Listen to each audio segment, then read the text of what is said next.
Abramovich visits Kyiv, seeking to restart Ukraine-Russia talks.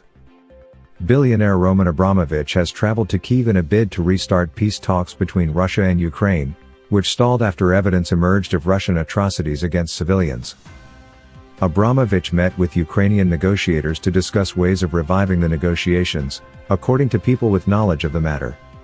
The Russian billionaire, who has longtime ties to President Vladimir Putin, has been acting as an informal mediator since the war began in late February, when Ukrainian President Volodymyr Zelensky asked him to get involved. A spokesperson for Abramovich declined to comment, as did Ukrainian negotiator Mihailo Podolyak. After the last round of face-to-face meetings in Istanbul on March 29, which Abramovich attended, there's been little sign of progress.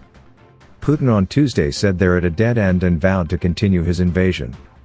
Zelensky has said the discovery in recent weeks of evidence of war crimes by Russian troops stationed in Bucha and other towns near Kyiv has complicated prospects for the negotiations.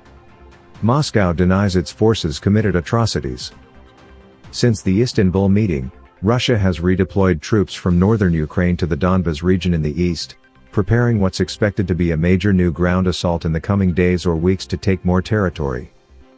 Russian troops increased shelling of Ukraine's cities in recent days after the sinking of the flagship of its Black Sea Fleet, the cruiser Moskva. Ukraine said its missiles hit the ship, while Russia has said only that it caught fire, without explaining how. Regions including Kyiv and Lviv in Ukraine's far west have come under fire. Ukraine still hasn't had an official response from the Kremlin on proposals it made to Russia at the Istanbul talks, while Moscow has repeatedly accused Kyiv of stalling. Lower-level talks have continued via video link, with scant signs of progress. Zelensky has called on Western countries to provide more weapons and to increase sanctions against Russia to strengthen his hand in the negotiations. "I always tell all our partners with whom I discuss this issue, that the amount of support for Ukraine directly affects the restoration of peace," Zelensky said Friday in an address to the nation. Russia has warned the U.S. and its allies against sending more arms, though so far without success.